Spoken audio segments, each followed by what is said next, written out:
தரும் இருகை வேழத்திராகவன் தன்கதை திரிகவேலை தரைமிகைச் செப்பிடம் குருகநாதன் குரகழல் காப்பதே. அஞ்சிலே ஒன்று பெற்றான் அஞ்சிலே ஒன்றைத் தாவி அஞ்சிலே ஒன்றாராக அரியற்காகவே. அஞ்சிலே ஒன்று பெற்றவனங்கைக் கண்டயலார் ஊரில் அஞ்சிலே ஒன்று வைத்தான் அவன் எம்மை அழித்துக் காப்பான்.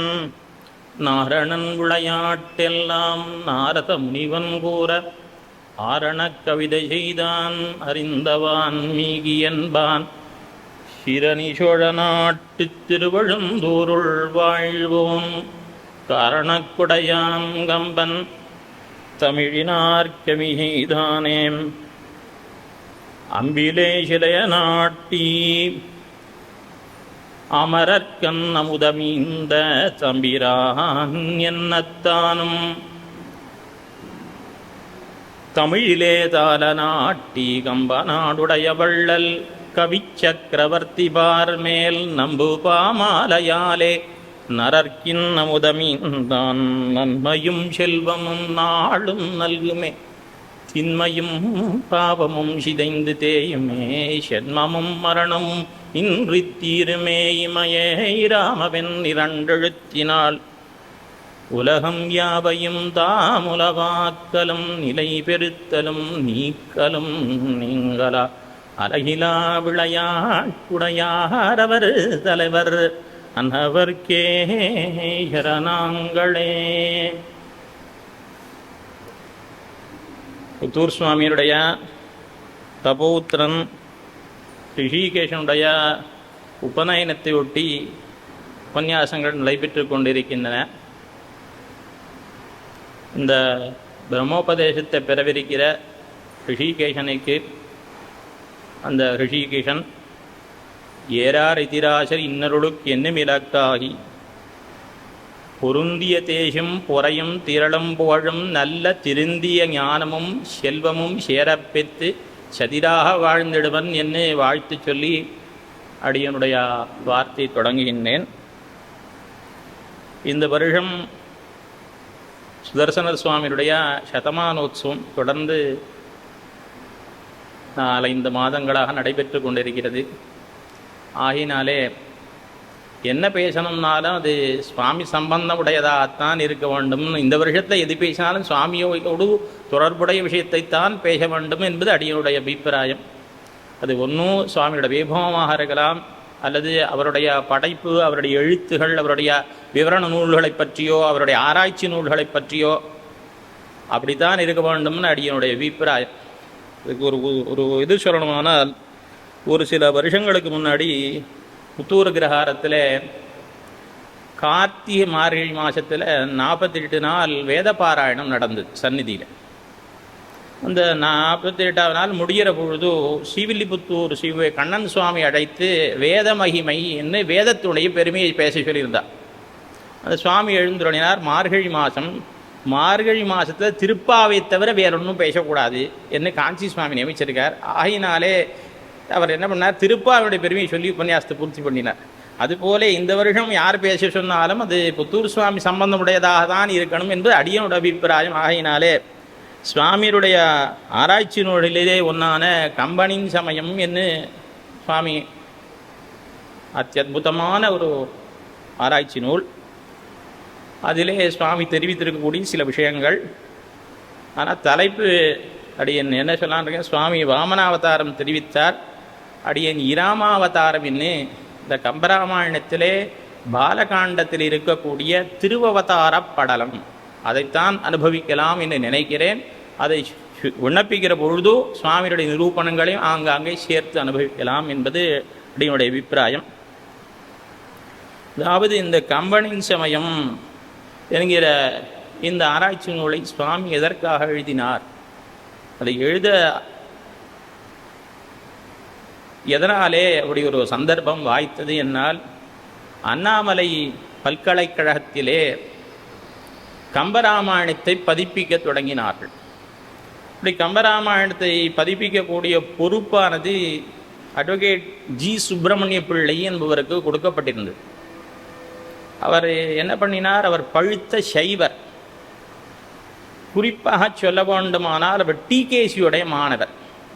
இந்த டிகேசி என்பவர் கம்பராமாயணத்தில் ஈடுபாடுடையவர் என்ன எல்லாரும் கேள்விப்பட்டிருப்பார். அதை விட முக்கியமான விஷயமும் கேள்விப்பட்டிருப்பார்கள். கம்பராமாயணத்தில் 10,000 பாட்டில் 9,000 பாட்டு கம்பரே எழுதலைன்னு சொல்லி கொண்டிருந்தவர். பெரும்பாலான பாட்டு கம்பர் எழுது இல்லை என்று சொல்லி கொண்டிருந்தவர். அவருடைய மாணவர்னா கேட்கவே வேண்டாம். அவர் என்ன பண்ணினார், முக்கியமாக இந்த திருவதார படலம் முதலான சில படலங்கள் முழுமையாகவே அவருடைய பொறுப்பு, பொருள் எழுத வேண்டியதும் அவருடைய பொறுப்பாக இருந்தது. அவர் தம்மால் ஆனதை செய்தார். அதாவது கம்பரா இந்த திருவதார படலத்திலே பல இடங்களிலே எம்பெருமான் சிவன் நாராயணனுடைய பெருமையை சொல்லுவார். அது இவருக்கு பிடிக்காது. ஆகையினாலே தன்னால் முடிந்த வரையிலும் பாடல்களை மாற்றுவது, பாடல் அடிகளை மாற்றுவது, சொற்களை மாற்றுவது எத்தனை பண்ண முடியுமோ அத்தனையும் செய்தார். இதை பார்த்து வெகுண்டெழுந்தார் எங்கள் சுவாமி. அவர் அப்பொழுதுதான் கம்பர் நூற்றுக்கணக்கான ஓலைச்சுவடிகளில் இப்படி இருக்கும்பொழுது இவர் சௌகரியத்துக்கு எங்கிட்ட ஒரு ஓலை இருக்குன்னு சொல்லிட்டு மாத்துறதார் அப்படிங்கிறத அது தவறு என்பதை ரொம்ப அழகாக சுவாமி நிரூபித்திருந்தார். நாம் திருவவதார படலத்தை அனுபவிப்போம். சுவாமி வாமனாவதாரம் தெரிவித்தார். இராமாவதாரம் 2 நாள் முன்னாடி ஸ்ரீராமநவமி ஆகியிருக்கிறது. அதனால் இந்த ராமாவதாரத்தை அனுபவிப்போம். இந்த படலத்தையே பாடல்களையே கொண்டு பார்ப்போம். ஒரு சமயம் தசரதன் வசிஷ்டருடைய ஆசிரமத்திற்கு சென்று குலகுருவான வசிஷ்டரை வணங்கி அவரிடத்தில் தெரிவித்தான், 60,000 ஆண்டு மாண்டுரகம் உருபாயுடைக்கி உலகோம்பினேன் பிரிதொரு குறையிலை ஏற்பின் வையகம் மறுகுறும் என்பதோர் மயக்கமுண்டரோ ஏற்பின் வையகம் மறுகுறும் என்பதோர் மறுக்கமுண்டரோ. எத்தனையோ வருஷம் இந்த ராஜ்யத்தை ஆண்டேன், கோசல நாட்டை, இந்த மக்களையெல்லாம் அவ்வளோ ஜாக்கிரதையாக எதிர்களையெல்லாம் முடுக்கி பாதுகாத்து வந்தேன். எனக்கு வேறு எந்த குறையும் கிடையாது. ஆனால் எனக்கு அப்புறம் இந்த மக்களை ரட்சிப்பதற்கு ஒரு பிள்ளை பேரு கிட்டார் போயிற்றே என்று வசிஷ்டாச்சாரியரிடத்தை தெரிவிக்க அவர் அப்படி கண்ணை மூடிக்கொண்டு அவர் தியானித்தார். என்ன காரணம், என்ன பண்ணலாம் அப்படின்னு நினைத்த பொழுது அவருக்கு தோன்றியது, ஏற்கனவே நடந்ததொரு நிகழ்வு அவர் மனசிலே ஞான திருஷ்டியில் அவர் கண்டார். அலை கடல் நடுவனோர் அனந்தன் மீமிசை மலையன அரிதுயில் வளருமாமுகில். அதாவது அவருக்கு என்ன தோணித்துன்னா, அலைகடல் நடுவன் ஓர் அனந்தன் மீமிசை, அலை வீசக்கூடிய திருப்பார்கடலிலே திருவனந்தாழ்வான் மீது நீலமலை போலே சேனித்து கொண்டிருந்த எம்பெருமான் ஒரு சமயம் கொலை தொழிலறக்கர்தம் கொடுமை தீர்ப்பன் என்று உலை உறும் அமரர் குறைத்த வாய்மையை வரசரோருகன் மகன் மனத்தின் எண்ணினான். பிரம்மாவினுடைய புதல்வரான அந்த வசிஷ்டாச்சாரியர் மனத்தாலே நினைத்தாராம். என்ன நினைத்தாராம், ஒரு சந்தர்ப்பத்திலே எம்பெருமான் இந்த ராட்சசர்கள், ராவணாதிகளான ராட்சசர்களால் ஏற்படுகிற உபதிரவத்தை போக்குவேன் என்று அமரர்களுக்கு தெரிவித்த வார்த்தையை நினைத்தார். அங்கே உலை உறும் அமரர்கள்னு இருக்கு. அப்படின்னா ரொம்ப கட்டப்பட்டு கொண்டிருந்த தேவர்கள்னு அர்த்தம். எங்கள் புத்தூர் சுவாமி சொல்கிறார், இதுலேருந்து நீங்கள் நல்லா தெரிஞ்சுக்கணும், பெருமாளை தவிர மீது எல்லாரும் ஜீவாத்மாக்கள், ஜீவர்கள் அப்படிங்கிறத நல்லா தெரிந்துக்கணும்னு சுவாமி தெரிவிக்கிறார். இப்படி அவர் சரி என்ன நடந்து எப்போ சொன்னார், பெருமாள் இந்த தேவர்களுக்கு எப்போ இந்த வாக்குறுதியை கொடுத்தார் அப்படின்னா அது பெரிய ஃப்ளாஷ்பேக். அத்தனையும் அவருடைய மனசில் ஓடுறது. கிட்டத்தட்ட 23 பாட்டு கம்பராமாயணத்தில் இந்த இடத்துல வசிஷ்டருடைய மனசில் நடந்ததெல்லாம் அவருக்கு நினைவு வருது.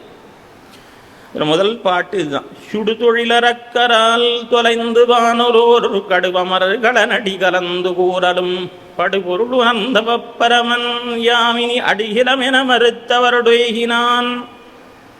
இந்த தேவர்களெல்லாம் ஒரு சமயம் புறப்பட்டு சிவபெருமானிடத்திலே போனார்கள்.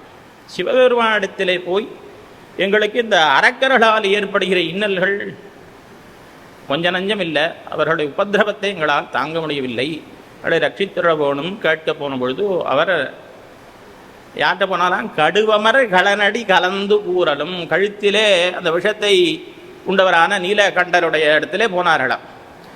அவர் என்ன பண்ணார், இவா சொன்னதெல்லாம் கேட்டு யாமினி அடிகிலம், என்னால் அந்த அரக்கர்களை கொல்லவியலாது என்று தன்னுடைய இயலாமையை தெரிவித்து நாம் எல்லோருமாக பிரம்மதேவரிடத்தில் போகலாம்னு அழைத்து கொண்டு புறப்படுகிறார். அவரோடு ஏகினான் புறப்படுகிறார். முதல்ல இந்த பாட்டிலேருந்து 20 பாட்டை மாற்ற தொடங்கினார் சுப்பிரமணிய பிள்ளை. ஏனென்றால் அவருக்கு அவருடைய அபிப்பிராயப்படி சிவபெருமான் தான் மேலான தெய்வம். அவர் இன்னொரு இடத்துக்கு போனார்னா அது இவருக்கு பொறுக்கலை. ஐயோ இவர் பிரம்மாட்ட போறாதாவது, அதனால் அவர் ஏற்றுக்கொள்றதா இல்லை. அவர் என்ன சொன்னார், தேவர்கள்லாம் ஏன் தெரியுமா சிவபெருமான்கிட்ட போனா, அவன் தான் மேலான தெய்வம் அதனால் போனான். சரி, அது எப்படி சொல்கிறீர் நீர் அப்படின்னா, அவர் தான் விஷம் ஆலகால விஷம் வந்தபோது பெருவான பிரம்மாவும் எல்லாம் பயந்து ஓடி போயிட்டார், எங்கள் சிவன் தான் காப்பாற்றினார் அப்படின்னு சொன்னார். அப்படியா? எங்கள் சுவாமி அழகாக கேட்டார், இது கம்பராமாயணமா ஜி சுப்பிரமணிய பிள்ளை ராமாயணம்? கம்பராமாயணத்தில் எப்படி தெரியுமா இருக்கு, வெறுமாலமும் பிறையும் விடையவர் கீந்து தருவும் வேருள தகைமையும் சதமகற்கருளி மறுவு தொல் வளங்களும் வேறுற வழங்கி திருவும் ஆரவும் அணிந்தரஞ்சீதரமூர்த்தி. கம்பராமாயணத்திலும் இந்த விற்த்தாந்தம் இருக்கு. பார்க்கடல் கடைந்த விற்த்தாந்தம் கம்பர் தெளிவாக சொல்லியிருக்கார். பெருமாள் அந்த பார்க்கடல் கடைந்த பொழுது உண்டான விஷம் வந்த பொழுது சிவபெருமானுக்கு அருளப்பாடிட்டு இந்த விஷத்தையும் பிறைச்சந்திரனை நீ வாங்கிக்கோன்னு கொடுத்தார், கூப்பிட்டு கொடுத்தாருன்னு எழுதியிருக்கார் கம்பர். அப்புறம் இந்திரனை கூப்பிட்டு இந்த கற்பக விருட்சம் உச்சி சிவசெல்லாம் வாங்கிக்கோன்னு கொடுத்தார். இப்படி இன்னன்னாருக்கு இன்ன கூப்பிட்டு கொடுத்தாருன்னு இருக்கு. அதனால கம்பருடைய அபிப்பிராயப்படி இது இல்லை. இவர் சொல்றது கம்பர் சொல்லலை, இவர் தன்னுடைய கருத்தை திணிச்சு ஏறிட்டு சொல்கிறார் என்று சுவாமி காட்டியார். மேலே அவர் என்ன பண்ணிவிட்டார்னா, அதனால அவர் சுப்பிரமணிய பிள்ளை என்ன சொன்னார்னா, பிரம்மாட்டையெல்லாம் போல சிவன் யார்கிட்டையும் போகமாட்டார், ஆகையினால மாயனோடு அரையுதர் என்னவே எல்லாம் நீங்களாம் பெருமாள்கிட்ட போங்க அப்படின்னு சொல்லிட்டார். அவர் வரல அப்படின்னு பாட்டு, அதுலேருந்து அடுத்தடுத்த பாட்டெல்லாம் இவரே பாட்டையே மாற்றிட்டார். சுவாமி அப்பொழுது வெகுண்டெழுந்து ரொம்ப அழகாக நிரூபணங்கள்லாம் பண்ணியிருக்கார். மேலே நாம் இந்த விஷயத்தை பார்ப்போம். உடனே வாழலாம் புறப்பட்டு பிரம்மாட்ட போறா. வடவரை குடுமியின் நடுவன் மாசரி சுடர் மணி மண்டபன் துணினான் முகக் கடவுளை அடிதொழுதமரர் கண்டகர் இடிநிகர் வினயமதி எம்பினானரோ. இந்த தேவர்கள் எல்லாம் சிவபெருமானோடு புறப்பட்டு வடவரை குடுமி, வடவரைனா வடக்கு திசையில் இருக்கக்கூடியதான, வரைனா மலை, மலையினுடைய உச்சியிலே அந்த மேருமலையிலே உச்சியிலே இருக்கக்கூடிய பிரம்மாவினுடைய அந்த இருப்பிடத்திற்கு சென்று அந்த மண்டபத்திலே பிரம்மதேவர் எழுந்துள்ளிருக்கிறார். அங்கே இவர்கள்லாம் போய் இந்த தேவர்களால் தங்களுக்கு ஏற்படக்கூடிய நலிவுகளை எல்லாம் சொன்னார்கள். அவர் அதை கேட்டுட்டு அவர் சொன்னார், அவர் ஒரு விஷயம் தெரிவிக்கிறார். இதற்கு முன்னே தேவர்களுக்கு தெரிஞ்ச விஷயம்தான், ஆனால் சிவபெருமானுக்கு அவர் சொல்கிறார் அந்த விஷயத்தை. ஏற்கனவே ராவணன் திக்விஜயத்துக்கு புறப்பட்டான் தன் பரிவாரங்களோடு. அப்போ சொர்க்கலோகத்தை போய் தாக்கினான், தேவர்களை எல்லாம் தோற்கடித்தான். அப்போ என்ன நடந்ததுன்னா, இந்திரனை இந்த மேகநாதன் கட்டி போட்டான். பாகசாதனன் தனை பாசத்தார் தடல் மேகநாதன் பூந்திலங்கமேயனால் போகமா மலருரை புனிதன் மீட்டமை தோகபாகர் புறச் சொல்லினானரோ. இந்த பாகசாசனன் பேர் இந்திரனுக்கு. அவனை இந்த ராவணனுடைய பிள்ளையான மேகநாதன் பாசம் என்கிற அந்த கயிற்றை போல இருக்கக்கூடிய அந்த படைக்கலனாலை கட்டி இழுத்து கொண்டு இலங்கைக்கு போய் சிறையில் வைத்து விட்டான்.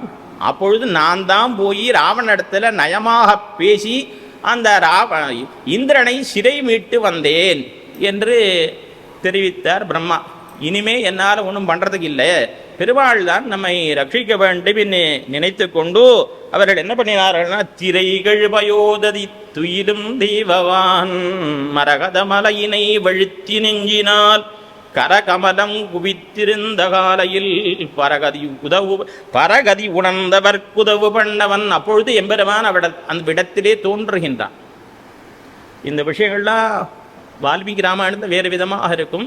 என்ன பெருமாள் எங்கே தோன்றினாருன்னு வேறையாக இருக்கும், கம்பராமாயணத்தில் வேறையாக இருக்கும். நம்ம கம்பராமாயணத்தையே பார்க்க வேண்டிய தினம். அதனாலே இவர்கள் இப்படி நினைத்து அந்த பெருமான் திருப்பார்கடலை சனைத்து கொண்டிருக்கிற எம்பெருமானை மனத்தாலை நினைத்து கைகூப்பி அந்த எம்பெருமானை துதிக்கும் பொழுது பெருமாள் நேரில் காட்சி கொடுக்கிறார். கருடன் மேலே எழுந்துருளி அவ்விடத்துக்கு வருகிறார். அப்போ சொல்லுமா அந்த பெருமாள் எப்படிப்பட்டவர்னு சொல்றார் கம்பர். பரகதி உணர்ந்தவர் உதவு பண்ணவன், தத்துவஞானிகளுக்கு மோட்சத்தை கொடுக்கக்கூடியவனான எம்பெருமான் சிவன் நாராயணன் அவ்விடத்திலே தோன்றினான்கிறார்.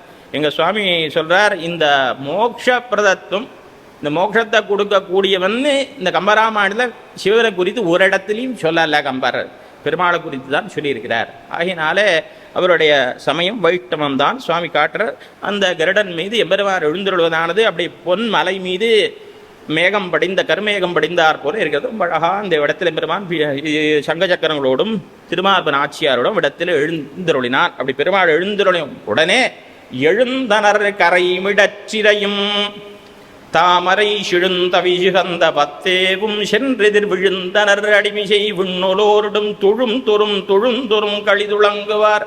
அப்படி பெருமான் தோன்றின உடனே யார் எழுந்திரிச்சா? முதல்ல எழுந்தன கரை மிடற்றிரை, கழுத்துல விஷக்கரையை கொண்டவனான சிவன் எழுந்திருச்சான். தாமரை இருப்பிடம் ஆசனமாக கொண்ட பிரம்மா எழுந்திருச்சார், மற்ற தேவர்கள் எழுந்திருச்சா. விழுந்தனர் அடிமிசை. என்ன இதுதான் இந்த பாட்டெல்லாம் அவருக்கு பாவஞ்சேரி தாங்க முடியல அவருக்கு, ஜி சுப்பிரமணிய பிள்ளைக்கு. அதனால பாட்டெல்லாம் மாற்றினார். பெருமாள் எழுந்தோட அவர் என்ன பண்ணார் தெரியுமா? இந்த பாட்டு அழகா எழுந்தனர் கரை மிடற்றிரையுங்கிறத எழுந்தனர் விண்ணவர் கிரையும் பாட்டை மாற்றி விட்டார். எழுந்தான் இந்திரன் எழுந்தான் மாற்றி விட்டார், சிவன் எழுந்தான் மாத்தலை. பாட்டை அப்படி மாற்றினார் அவர். இப்படி பெருமாள் இவாழ விழுந்து செவித்தார்கள் என்ன இருக்கு. உடனே நிச்சயமாக இனிமே அரக்கர்களுக்கு வழிவேறுபட்டுவிடும். ரொம்ப சந்தோஷப்பட்டு ஆடினர் பாடினர் அங்குமிங்குமாய் ஓடினர் உகமான ரகுண்டோரிலார் வீடினர் அரக்கரன் நுவக்கும் விம்மலராள் சூடினர் முறை துலபத்தான் மலர். அப்ப அந்த தேவர்கள் என்ன பண்ணாலாம்? இனிமே அரக்கரன் நிச்சயம் ஒழிந்தார்கள் என்று சந்தோஷப்பட்டு சில பேர் ஆடுறா சில பேர். அப்புறம் ஒத்தொத்தரா வரிசையா வந்து பெருமாளுடைய திருவடித்தாமரை, அந்த திருத்துழான் இந்த பெருமாளுடைய திருவடித்தாமரை தலையிலே ஒத்தொத்தரா சூட்டிண்டாளாம். இதெல்லாம் வால்மீகி ராமாயணத்தில் கிடையாது. ஆனால் கம்பராமாயணத்தில் அவர் வைஷ்ணவராகையாலே அவருக்கு தொட்ட விடமெல்லாம் பெருமாளை கொண்டாடாத இருக்கவே மாட்டார். சிவன் நாராயணனுடைய பரத்வத்தை நிறைய இடங்களை சொல்லுவார். ஏதோ ஸ்ரீமன் நாராயணன் தான் ராமனாக அவதரிச்சான் வால்மீகி 4 இடத்துல சொல்லியிருந்தா, கம்பர் 4000 இடத்துலேயே சொல்லியிருப்பார். அவரை போய் சைவன்னு ஒருத்தர் சொன்னால் அது எவ்வளவு ஒரு காழ்ப்புணர்ச்சி அவளுக்கு இருக்கணும். இவர் பாத்திர சுவாமி இப்படி அவள்லாம் எம்பெருமானுடைய திருவடித்தாமரை ஒருத்தருத்தம் தலையில் சூடிக்கொண்டாரலாம். சூடிக்கொண்டு மேலே அந்த அரக்கர்களால் ஏற்பட்ட நலிவலை சொல்றா. விதியோடு முனிவரும் உண்ணுலோர்களும் மதிவலரை சடைமுடி மழுவலாளனும். அந்த இந்த தேவர்கள் பிரம்மாதேவர்கள் எல்லாரும் அரக்கர்களால் புதிகொள் வேல் அரக்கர்தம் கொடுமை கூறுவார். அரக்கர்களுடைய கொடுமையை சொன்னார்களாம். இந்த இடத்துல ஒரே ஒரு விஷயம் சொல்றேன். மதிவளர் சடைமுடி, அந்த சிவபெருமானுடைய தலையில மதி பிறைச்சந்திரன் இருக்கு. ஒரு அரசியல்வாதி அடிக்கடி நீங்கள் கேட்டிருப்பேன், அதை நெயில் ஆம்ஸ்டாங் சந்திரனை மிதித்து விட்டான், ஆகையினாலே சிவபெருமான் தலையிலே பிறைச்சந்திரன் இருக்குங்கிறது பொய் அப்படின்னு சொல்லிட்டு இருக்கார். பாவம் அவருடைய அஜ்ஞானம். நம்முடைய கிரந்தங்களிலே விஷ்ணு புராணத்தில் ரொம்ப தெளிவாக சொல்லப்பட்டிருக்கு. சிவபெருமான் தலையில் இருக்கிற பிறைச்சந்திரன் வேறு, ஆகாயத்தில் இருக்கிற நிலா வேறு. இது வேறு அது வேறுன்னு ரொம்ப தெளிவாக சொல்லியிருக்காங்க. இது வேறு அது வேறு. ஆனால் இவர் எவ்வாறு ரெண்டும் ஒன்றுன்னு நினச்சிட்டு ஏதோ நம்ம சாஸ்திரங்கள் இத்திஹாச புராணங்கள்லாம் போயின்னு சொல்லிட்டு இருக்கார். அது பல பேருக்கு தெரியாது. புராணத்தில் ரொம்ப தெளிவாக இருக்குது விஷ்ணு புராணத்தில். இங்கே பதில் இருக்கிறதுக்கே அந்த அரசியல்வாதி பொய் சொல்கிறான் நாஸ்திக்கான அவர் பதில் சொல்லக்கூட பல பேருக்கு தெரியாது. ரொம்ப தெளிவாக இருக்குது. இப்படி அந்த சடவுடைய இவாள்லாம் அண்ணலும் இவர்கள் எல்லோரும் இந்த அரக்கருடைய கொடுமைகளை எடுத்து சொன்னார்கள். ஐயிரு தலையினோன் அனுசராதியாம், 10 தலை ராவணன் என்ன, அவருடைய தம்பியான கும்பகர்ணன் என்ன, இவர்கள் எல்லாம் பலசாலிகளான இவர்கள் எல்லாம் என்ன பண்ணினார்கள்னா, ஐயிரு தலையினோன் அனுசராதியாம் மெய்வலி அரக்கரால் விண்ணும் மண்ணுமே செய்தவம் இழந்தன திருவிநாயகா உய்திரனில்லையன் இருப்பு வீங்கினார். வா இம்பெருமானே, இந்த அரக்கர்கள் பலசாலிகளான அரக்கருடைய கொடுமை தாங்கவில்லை. இவர்களாலே லோகத்திலே எந்த நல்ல காரியமும் நடக்கிறதில்லை. சொர்க்கலோகத்திலே ஆட்டம், பூலோகத்திலே ஆட்டம், யாக யஜ்ஞாதிகள்லாம் நடக்கலை. எங்களுக்கு பிழைக்கவே வழி இல்லைன்னு பெருமூச்சு விட்டார்கள். அப்பொழுது இந்த சிவபெருமான் மற்ற தேவர்களாக நீங்கள் கொஞ்ச நேரம் பேசாம நான் பேசுகிறேன் அப்படின்னு சொல்லிட்டு பெருமாளை பார்த்து, எங்கள் நீழ்வரங்களால் அரக்கரென்றுளார் பொங்குமூ உலகையும் புடைத்தழித்தனர் செங்கன் நாயகா இனி தீர்த்தலில்லையேல் நுங்குவர் உலகையோர் நொடியின் என்றனன். நாங்கள் கொடுத்த வரங்களாலே பிரம்மதேவனும் சரி நானும் சொல்கிறது இப்போ சிவபெருமான் பேசின்னு இருக்கேன். நாங்கள் 2 பேரும் நிறைய வரங்களை கொடுத்துட்டோம். அவர் நாளை கொடுத்தார், ஆயுஷை கொடுத்தார், நான் வாழை கொடுத்தேன். இப்படி அவர் யாராலையும் மரணம் இல்லை என்று வரம் கொடுத்துருக்கார். யாராலையும் மரணம் இல்லைன்னா அவன் ஒவ்வொரு இனத்தினையும் பேரை சொல்லி கேட்டிருக்கான், இவராலே எனக்கு மரணம் ஏற்படக்கூடாது என்ன. அப்படி கேட்கிற பொழுது அவன் கேட்காம விட்டது மனுஷர்கள். ஏன்னா மனுஷர்களை அவன் என்ன நினச்சா, இந்த கொசு மாதிரி நமக்கு அவளை எதுக்கு மனுஷர்களாலே எனக்கு மரணம் ஏற்படக்கூடாதுன்னு எதுக்கு கேட்பானே என்னை நினைத்துட்டான். இப்படி மற்ற எல்லார்கிட்டையும் மரணம் ஏற்படக்கூடாதுன்னு வரம் கேட்டிருக்கா. அவர் 2 பேரும் வரம் கொடுத்துருக்காங்க. நாங்கள் வரம் கொடுத்தபடினாலே அவர்கள் இப்பொழுது இந்த உலகத்தையே அழித்து வருகிறார்கள். நீ அவதாரம் பண்ணி ரட்சிக்கவில்லையானால் இந்த உலகமே அழிஞ்சு கொடும் 3 லோகங்களும் என்னை சிவபெருமான் தெரிவித்தார். பிறகு எம்பெருமான் கவலைப்படாதீர்கள், வருந்தாதீர்கள், நான் அயோத்தியிலே தசரதகுமாரனாக பிறந்து உங்களை எல்லாம் ரட்சிக்கிறேன், அறக்கரலை முடிக்கிறேன், நீங்கள் ஒரு காரியம் பண்ணுங்கோ.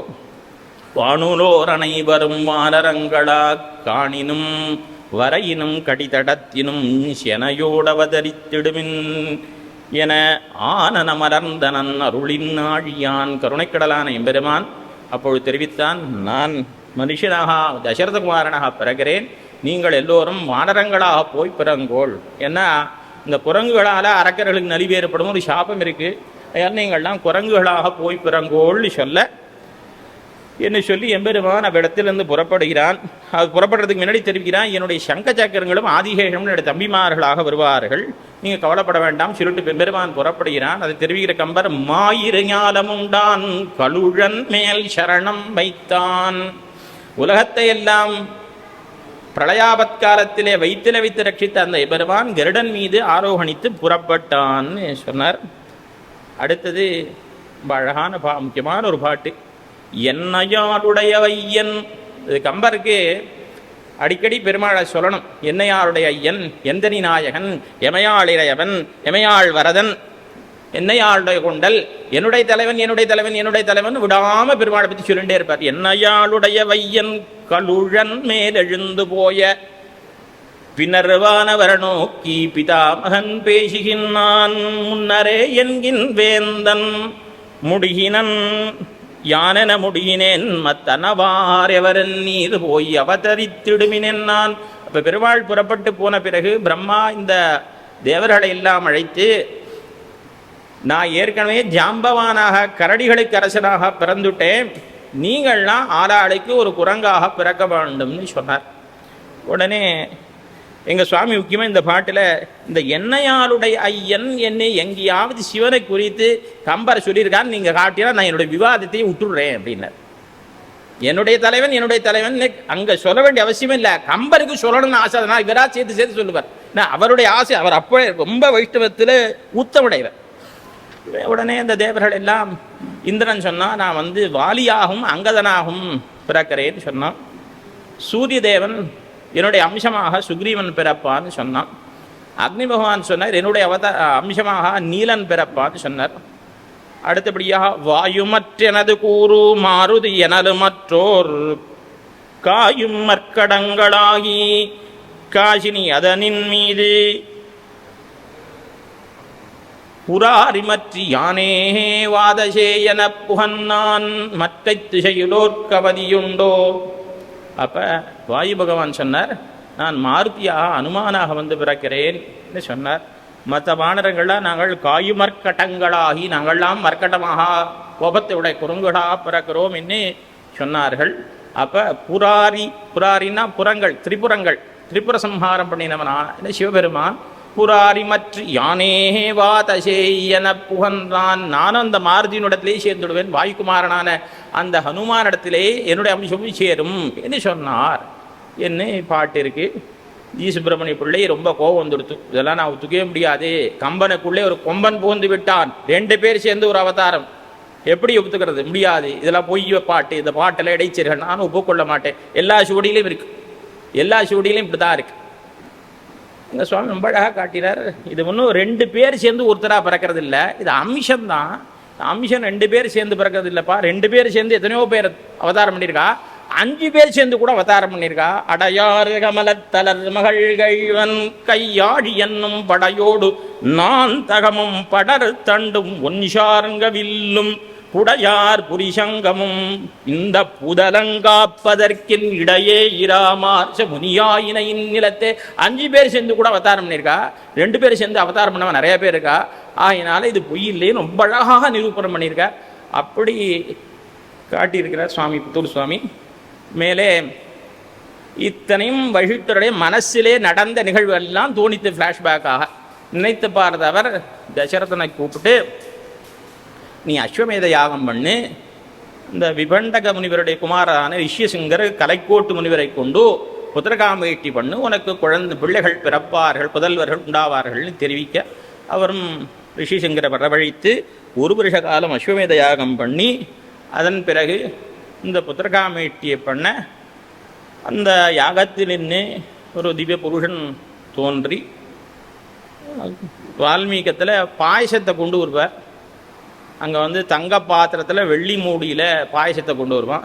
ஆனால் கம்பராமாயணத்தில் பாயசம் இன்னும் சொல்லப்படவில்லை. ஒரு கெட்டியாக இருக்கக்கூடிய சக்கரை பொங்கல் வச்சுக்கலாம், அது பிண்டமாகத்தான் கொண்டு வந்தார்னு கம்பர் சொல்கிறார். கொண்டு வந்து இந்த சரதனத்தில் கொடுக்க இந்த பாயசத்தை பிரித்து கொடுக்குறதும் வால்மீகத்தில் வேற, கம்பராமாயணத்தை வேற. நாம் இன்னைக்கு கம்பராமாயணத்தை மட்டுமே பார்ப்போம். இவர் என்ன பண்ணினார், கோசலைக்கும் கைகைக்கும் சுமித்திரைக்கும் கொடுத்து மீதியும் திருப்பி சுமித்திரைக்கு கொடுத்தார். அவர்களும் திருவயிறு வாக்கிய பெற்றார்கள், கருவுத்தார்கள். அதன் பிறகு 12 மாதம் கழித்து இந்த எம்பெருமான் அவதாரம் பண்ணுகிறான். ஒரு புகழ் உலகெல்லாம் உதரத்துட்பொதிந்தருமறை குணர்வுறும் அவனை அஞ்சன கருமுகில் கொழுந்தையில் காட்டும் யோதியை திருவுறப்பயந்தனள் திறம் கொள் கோசலை. வால்மீகியை கேட்டால் கௌசல்யா ஜனயத்ராமம், கௌசல்யராமனை பெற்றாள், அவ்வளோதான் சொல்லுவார் அவர். ஆனால் கம்பரை ஏதோ பெருமாள் ராமர் பிறந்தான்னு சொல்ல மாட்டார். எம்பெருமானுடைய மேன்மையை சொல்லி அவன்தான் மேலானதையும் சொல்லி அவன் பிறந்தான் சொல்கிற இடத்துலாம் விடாமல் ஒரு 1000 தடவை சொல்லியிருப்பார் கம்பராமாயணத்தில். அது சொல்லும் பொழுது ஒரு பகல் உலகெல்லாம் உதரத் உட்பொதிந்து பிரளய காலத்திலே 14 உலகங்களை வைத்தல் வச்சிருந்தானே நரிர்மதி சடையன் நான்ம கடவுளும் தளிரொளி இமையவர தலைவனும் முதலா யாவகை உலகமும் யாவரமகப்பட எல்லாவற்றையும் முழுவதுமாகப்பட கறந்து வைத்தல் வச்சிருந்தானே, அந்த எம்பெருமான வைத்தலை கொண்டு கௌசல்யை ஈன்றெடுத்தாள் என்ன சொல்கிறார். அதுக்கப்புறம் வழிட்டாச்சாரியர் எழுந்துருளி குழந்தைகளுக்கு பேர் வைக்கிறார். இவனுக்கு அழகாக இருந்தான், எல்லோருடைய மனத்தையும் இருக்கும்படியாக இருந்தான், அதனால் இராமன் பேர் வச்சார் அப்படின்னு சொல்லலை. அவர் என்ன சொல்ல, கராமலய தளர் கைக்கெறியைத்தே அராவணையில் தியுல்வோயனவன்னாள் விராவி அளித்தருள் மெய்ப்பொருளுக்கே இராமென பெயர் வைத்தன நன்னே. ஒரு காலத்திலே இந்த கஜேந்திர ஆழ்வான் பொய்கைக்கு சென்ற பொழுது கரான்னா முதலை குரக்கடை கரா என்ன பண்ணித்தான் அதனுடைய கரா மலைய அதனுடைய காலை பிடித்து கொண்டு இழுக்கிறது, போராடுறது ஜலத்துக்குள்ளே கொண்டு வரதுக்கு. அப்பொழுது தளர்ந்து போன அந்த கஜேந்திர ஆழ்வான் இருக்கானே, அவன் என்ன சொன்னா தெரியுமோ, அராவணையில் துயில் ஓய் ஆதிசேஷன் மீது சயனித்துக் கொண்டிருக்க முடியாத ஆதிமூல பரம்பொருளே என்று கூப்பிட்டான். அப்ப அவனை ஓடி போய் ரட்சித்தான் எம்பெருமான். அந்த ஆதிமூலனான அந்த எம்பெருமான் அவனுக்கு ராமன் பேர் வச்சார். விடாம பரத்துன்னு சொல்லுவார் கம்பர். அவரை மாதிரி பரத்துன்னு சொல்றாளே எம்பெருமானோட மேன்மை சொல்றவாளே இல்லைன்னு சொல்லலாம். அப்படி சொன்னவர். அவரை பார்த்து செய்வன் என்ன இவர்கள் சொல்ல எங்கள் சுவாமி இல்லை அவன் வைஷ்ணவன் ரொம்ப அழகாக நிரூபித்தார். இந்த திருவதார படத்தில் இப்படி எம்பெருமானுடைய திருவதாரமானது ஏற்பட்டது. மேலே அடுத்து இது புனர்பூசத்திலே ராமருடைய அவதாரம், சித்திர மாசத்திலே வளர பிறையிலே நவமி திதியிலே புனர்பூச நட்சத்திரத்திலே கர்க்கடக லக்னத்திலே பகல் பொழுதில் மத்தியான வேளையிலே சக்கரவர்த்தி திருமகன் ஸ்ரீராமனுடைய திருவதாரம். அவனுக்கு இராமன் என்று பெயர் வைத்தார். அடுத்து பரதன் மறுநாள் புஷ்யத்திலே அவதாரம், அதற்கு மறுநாள் இளைய பெருமாள், இப்படி கிரமமாக அவதரித்தார்கள். இந்த படலத்தினுடைய இறுதியிலேயும் கம்பர் கடைசி பாட்டிலேயும் முப்பரம்பொருளிற்கும் முதல்வன், 3 மேலான தெய்வங்களுக்கும் மேலானவன் அப்படின்னா என்ன அர்த்தம்னா, முப்பரம்பொருளிற்கும் முதல்வன்னா 3 பேரிலையும் முதல்வன். அதாவது பொய்யாழ்வார் பாசத்தை அடியத்தி சொல்கிறார். முதலாவார் மூவரே பிரம்மா விஷ்ணு சிவன், அம்மூவருள்ளும் முதலாவான் முறி நீர் வண்ணன். அந்த 3 பேரிலையும் யார் முதல்வன் என்று கேட்டால் அவர்களுக்கும் மற்ற 2 பேரையும் விட அவர்களுக்கும் காரணனாக இருக்கக்கூடியவன் சிவன் நாராயணன் என்று தெரிவித்தாரே பொய்யாழ்வார். அதே அர்த்தத்தை சொல்லி இந்த படலத்தை நிகமனம் பண்ணுகிறார், இந்த திருவதார படலத்தை. அப்படி எத்தனையோ படலங்கள், நூற்றுக்கணக்கான படலங்கள் இருந்தாலும் இது ஒரு முக்கியமான படலம்னு எங்கள் சுவாமியுடைய திருவுள்ளம். இந்த படலத்தை கொண்டு கம்பனுடைய மதமானது சமயமானது வைஷ்ணவன்தான், அவன் வைணவன்தான் என்பது ரொம்ப அழகாக எங்கள் சுவாமி காட்டியிருக்கிறார். எங்கள் சுவாமியுடைய திருவடிகளுக்கு பல்லாண்டு பாடி அவருடைய திருவம்சத்திலே அனைவருக்கும் சகலவிதமான சேஷங்களும் உண்டாகும் என்று தெரிவித்து 1-2 விஷயத்தை மாதம் தெரிவிக்கிறேன். ரொம்ப அழகாக இந்த கம்பனுடைய சமயத்தை தெரிவிக்கிற பொழுது இந்த படலத்துக்கு பின்னாடி, அதாவது பரதன் கேகை தேசத்திலிருந்து வருவான். கேகை தேசத்திலிருந்து வந்த பொழுது அவன் கைகையை சந்திப்பான், அதுக்கப்புறம் கௌசல்யாதேவியாரை சந்திப்பான். அப்பொழுது அவளுக்கும் சந்தேகம் இருக்கும். என்ன சந்தேகம்னா, இந்த பரதன் அவள் அம்மாவோட சேர்ந்து தான் இப்படி பண்ணிட்டான் அப்படின்னு ஒரு சந்தேகம் இருந்தது. ஆகினாலே பல சபதங்களை பண்ணுவான். நான் ராமன் காடு போவதற்கு காரணமாக இருந்தால் இந்த பாப்பம் எனக்கு வரட்டும், அந்த பாப்பம் எனக்கு வரட்டும், பெரிய பட்டியல் நம்பாடுவானுடைய இது போல இவனும் தெரிவிப்பான். அப்போ ஒரே ஒரு சபதம், தழைத்ததன் துளவினோம் தலைவன் அலனின் உரைத்தவன். இது வேற எந்த ராமாயணத்திலும் பார்க்க முடியாது. நீங்கள் தழைத்த தன் துளைவினோன் தலைவன் அல்லன். திருத்துழான் இந்த எம்பெருமான் சிவன் நாராயணன் மேலான தெய்வம் இல்லைன்னு ஒருத்தன் சொன்னான்னா அவனுக்கு என்ன பாபமோ என்ன தண்டனையோ அது எனக்கு வரட்டும், நான் ராமன் காடு போக காரணமாக இருந்தால் அப்படின்னு சொன்னான். உண்மையிலே பரதன் சொன்னானான்னு தெரியாது. இவருக்கு வைஷ்ணவத்தில் அவ்வளோ ஈடுபாடாதனால் இவர் சொல்லிவிட்டார். உண்மையிலே கம்பருடைய அபிப்பிராயத்தை அங்கே காட்டினார். அவர் இன்னொரு இடத்தை தெரிவிக்கிற பொழுது விராதனுடைய துதியிலே மழுவாளி கண்ணளித்த ஐயத்தால் சிறுதையம் தவிர்ந்தாறு முளரையா. லோகத்தில் சில பேருக்கு சந்தேகம் இருந்தது, யார் மேலான தெய்வம், பெருமாளா சிவனா அப்படின்னு ஒரு சந்தேகம் இருந்தது. பா நீ என்ன பண்ணினாய், அந்த சிவனுக்கு சிவபெருமானுடைய கையிலே கபாலம் ஒட்டி கொண்டிருந்த பொழுது நீ என்ன பண்ணினாய், அந்த கபாலத்திலே பிக்ஷை அளித்து அந்த கபாலத்தை போகி சாபத்தை போகினார். அதனால லோகத்தார் எல்லாரும் தெளிஞ்சு போயிட்டா. என்ன தெளிந்தார்கள் என்ன, பெருமாள் தான் மேலான தெய்வம், ரொம்ப தெளிவாக அடைந்து விட்டார்கள் என்ன தெரிவிக்கிறார். இதே மாதிரி இன்னும் நிறைய இடம் இருக்குது. எங்கள் சுவாமி ரொம்ப அழகாக காட்டியிருக்கிறார்.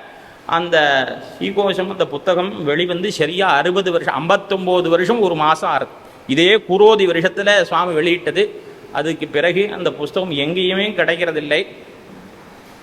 அடியடத்தில் இருந்த புஸ்தகத்திலையும் 8 பக்கங்கள் இல்லை. நான் அந்த முகவரியில் எழுத மறந்துட்டேன். உண்மையில் 33லேருந்து 4 பக்கம் இல்லை, 105லேருந்து 4 பக்கம் இல்லை. இந்த 8 பக்கம் இல்லாதனால 6 மாதமாக இந்த புத்தகத்தை வெளியிட முடியல. இது பல இடங்களில் தேடி ஆஸ்திரேலியாவில் சிட்னியில் ஏதோ ஒரு லைப்ரரியில் இருக்குதுன்னு கேள்விப்பட்டோம். அது என்ன பிடிஎஃப் எடுத்து அனுப்ப சொன்னால் அது அவ்வளோ தெளிவாக இல்லை அந்த ஸ்கேன். அப்போ தான் ஒரு ஆச்சரியமான ஒரு விஷயம் தெரிஞ்சது. அது என்னன்னு கேட்டால், அதாவது புத்தூர் சுவாமியுடைய திருத்தகப்பனார் சுதர்சன ஸ்தாபகர் சுவாமி அவரை கம்பராமாயணத்துக்கு பத்திரிக்கை ஆரம்பித்த ஸ்ரீவைஷ்ணவ சுரசம் 1948 வருஷம் ஜனவரி 12ஆம் தேதி தொடங்கினான், மார்கழி திருவோணத்தில். அதிலிருந்தே அவர் ஆரம்பத்திலேருந்தே கம்பராமாயணம் ஆரம்பத்திலேருந்து ஒரு விளக்கம் எழுதி கொண்டிருந்தார். அவர் 52 பரமவிச்சிட்டார். அதுக்கப்புறம் பல வருஷம் தொடர்ந்து கிட்டத்தட்ட 9 வருஷம் பத்திரிகையில் எங்கள் வக்கீல் சுவாமி எங்கள் சுவாமி எழுதிட்டு இருந்தார். கம்பராமாயணத்துக்கு விவரம் எழுதியிருந்தார். இந்த மாதம் வந்ததை தொகுத்து தனி புஸ்தகமாக வெளியிட்டு இருந்தாலும் அடியனுக்கு சுவாமின்னு சொன்னதில் யாருமே சொன்னதில் நான் பார்த்ததும் இல்லை. இது ஆஸ்திரேலியாவில் லைப்ரரியில் இருக்குது. அந்த பிடிஎஃப் ஸ்கேன்லேருந்து தெரிஞ்சுட்டேன். ஆனால் அது கிளியராக இல்லை. அதுக்கப்புறம் கொஞ்ச நாள் கழிச்சு அவா மூலமாகவே இந்த கம்பெனி சமயம் வர்றதுக்கு முன்னாடி அந்த பிடி சேஷாத்ரி சுவாமி அவரை தேடி இந்த 8 பக்கமும் அடியனுக்கு கொடுத்தார். அதனால தான் அந்த புஸ்தகத்தை கொண்டு வர முடிஞ்சது. அதன் பிறகு அந்த ஆஸ்திரேலியாவிலேருந்து அந்த 8 பக்கமும் அடியனுக்கு வந்துடுத்து. ஆக இந்த தேசத்தில் இருக்க யாருக்கும் அக்கறை இல்லை. அவர் எவ்வளவோ ஆராய்ச்சி நூல்கள் அருளி இருக்கார், யாருக்கும் அதில் அக்கறை இல்லை. எங்கிருந்தோ கிடைக்க பெற்றோம். அதனால இத்தனை நாள் கழிச்சு இதை கிடைச்சது. இது ஒரு மிகச்சிறந்த ஆராய்ச்சி நூலாகையாலே அறிஞர்கள் தமிழறிஞர்கள் மத்தியில் தான் வெளியிடணும்னு ஒரு பாரிப்பு. அப்படின்னு கூட அந்த சுலமேட்டு அட்வொகேட் மாப்பிள்ளை சுவாமிகிட்ட சொல்லியிருந்தேன். ஒரு சில பேரை வரவழைத்து நடத்தணும்னு சொல்லியிருக்கேன் அவர்கிட்ட. ஆனாலும் சுவாமி தெரிவித்தார், இதை வெளியிடலாமான்னு கேட்டார். சரி நீ ஆத்து மனுஷாலோட இதை பண்ணிவிடலாம், அது எப்படி நேரதோ நேரலையோ, அதனால் இதுக்கு காலம் தாழ்த்த வேண்டாம், புஸ்தகம் கையில் வச்சுட்டு இருக்க வேண்டாம் என்று சொல்லி நம்ம இப்பொழுது வெளியிட்டு விடலாம் என்ன. நம்முடைய சுவாமி திருக்குமாரர் சிவ ரங்கராஜன் சுவாமி இந்த புத்தகத்தை இப்பொழுது வெளியிடுவார். நம்ம சாரதி சுவாமி நம்முடைய அட்வொகேட் சுவாமியும் பெற்றுக்கொள்ள முடியாது தேவர்கள் கேட்டுக்கொள்கிறேன்.